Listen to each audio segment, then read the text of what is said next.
कहने लगी, हे पिंगला यशपाल, ऐसी बात मत करो, मैं तुम्हारे बगैर जी नहीं सकती।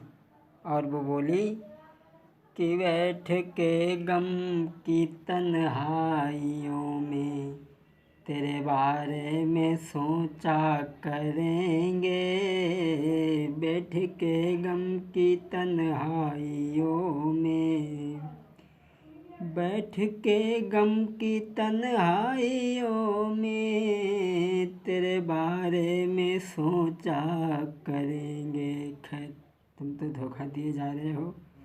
अरे नाम लिख के हथेली पे तेरा, याद आने पे चूमा करेंगे, बैठ के गम की तन्हाइयों में। यशपाल बोली, अरे सामने रख के तस्वीर तेरी, तुझे जी भर के देखा करेंगे, हो जब सोएगा सारा जमाना, मैं तेरी यादों में जागा करेंगे, बैठ के गम की तन्हाइयों में तेरे बारे में सोचा करेंगे।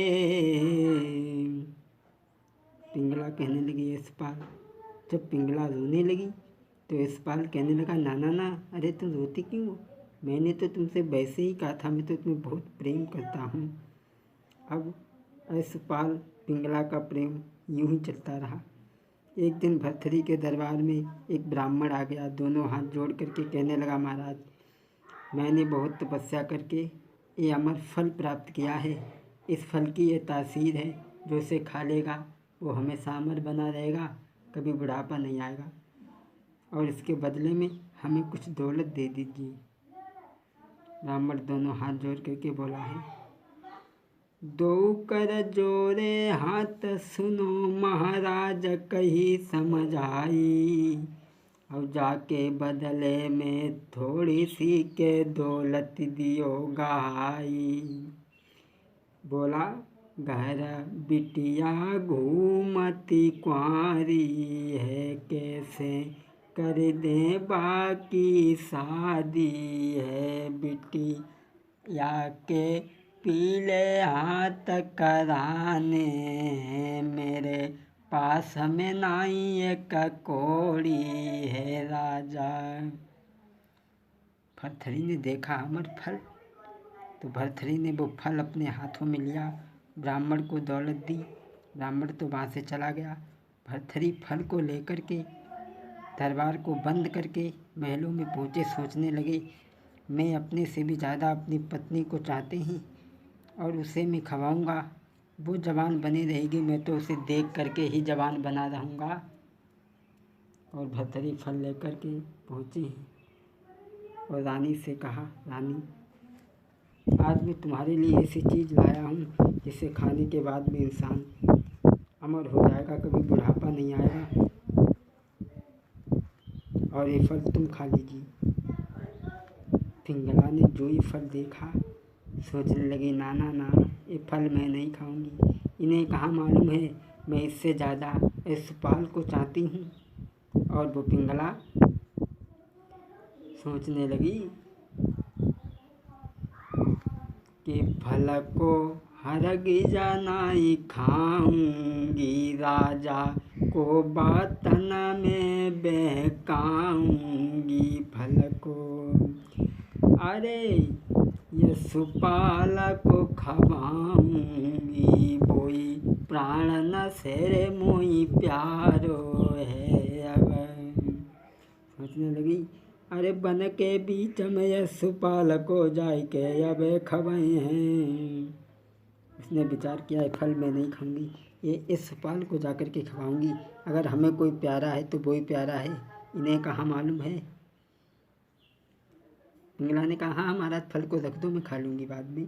अब भर्तृहरि को भोजन करा के आराम से सुला दिया और घोड़ा लेकर के चली, जंगल में पहुंची है। ये फल ले जा कर के यशपाल के सामने रखती। यशपाल कहने लगा, आज बड़ी खुश दिखाई दे रही हो, क्या बात है?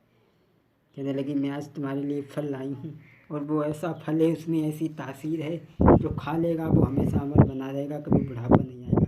इसीलिए मैं चाहती हूँ कि ये फल तुम खा लो। यशपाल ने देखा, बाजीवार,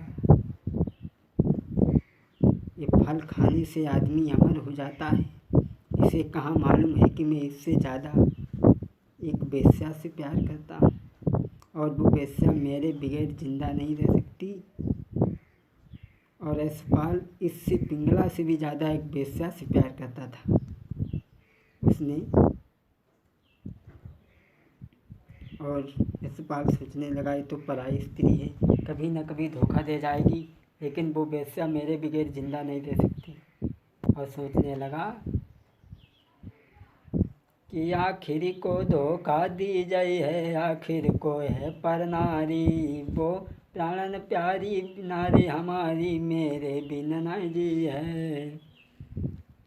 यशपाल ने पिंगला को बातों में बहका दिया और घर भेज दिया। वो फल लेकर के यशपाल चला है वेश्या की तरफ, और पहुंचा है वेश्या के पास में। कहने लगा, ये फल तुम खा लो, तुम हमेशा जवान बनी रहोगी, तुम पे कभी बुढ़ापा नहीं आएगा। वेश्या ने हाथ में फल लिया, सोचने लगी, न जाने कौन से बुरे कर्म किए होंगे तभी वेश्या का जन्म मिला है। ये जितनी जल्दी नष्ट हो जाए उतना ही अच्छा है। और वो फल वेश्या ने सोचा, यशपाल को बातों में बहका करके घर भेज दिया, और सोचा कि ये फल मैं नहीं खाऊंगी। यहाँ के राजा भर्तृहरि हैं, वो प्रजा का पालन करते हैं और अच्छे राजा हैं, उन्हें खिलाऊंगी जा कर के। अरे राजा को जाई खबाऊंगी, नारी मन में सोच रही भाई राय। सोचने लगी, मैं राजा को जाकर के खिलाऊंगी। और वो फल वेश्या लेकर के चली महाराज भर्तृहरि के दरबार में पेश हुई और कहा, महाराज मुझे एक फल कहीं से मिल गया है, और ये फल आप खा लीजिए, आप हमेशा अमर बने रहेंगे, आप पे कभी बुढ़ापा नहीं आएगा। और जो भर्तृहरि ने हाथ में फल लिया, समझ गए कि ये फल तो वही है जो मैंने अपनी रानी को खाने के लिए दिया था। ये फल इस वेश्या के हाथ में कैसे आया? राजा कहने लगे, वेश्या फल तेरे पास में कहाँ आया, कहाँ से आया? वेश्या कहने लगी, जो तुम्हारे यहाँ नौकर है यशपाल, वो मुझे रात में आया था। अरे यशपाल मोई रात समय में वन में आओ गहाई। कहने लगी, यशपाल मुझे वन में लेकर के आया है। यशपाल को बुलाया, यशपाल तुम मेरे महल की पहरेदारी करते हो, इसका मतलब है तुम साथ साथ चोरी भी करते हो। ये फल तो मेरी रानी के लिए था, ये तुम्हारे पास कैसे पहुंचा? कमीन मेरे ही महल की पहरेदारी करता है और चोरी करता है। यशपाल कहने लगा, महाराज चिल्लाओ नहीं, मैं कभी चोरी नहीं करता।